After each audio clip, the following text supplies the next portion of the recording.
when I got divorced, I also quit my job and moved to a different job. I kind of just did a whole new life. Yeah.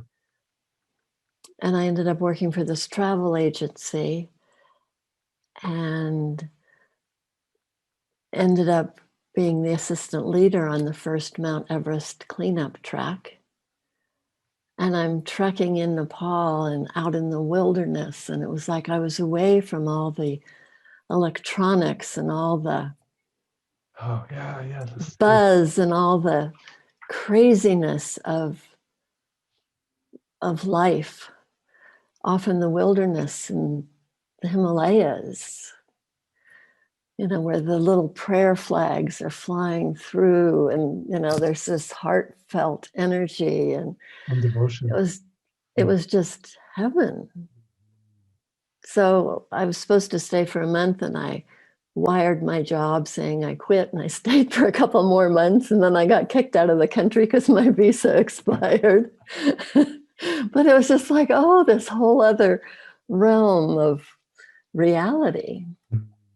So then after that, I became one of the first female whitewater river guides. Yeah, yeah, yeah. Hold on. How did you get from top of the world to knowing how to run rivers? Well, a friend had taken me on one river trip before I went to Nepal. Okay. And on this one river trip, it was all boatmen.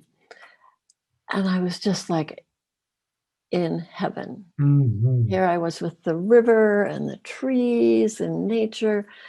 And so at the end of the trip, I'm helping to untie the knots and helping to de-rig the boat. And one of the boatmen looked at me and said, well, you should become a boatman. And I said, no, I can't. I'm a girl. I'm a woman. Women don't do this. Back then they didn't.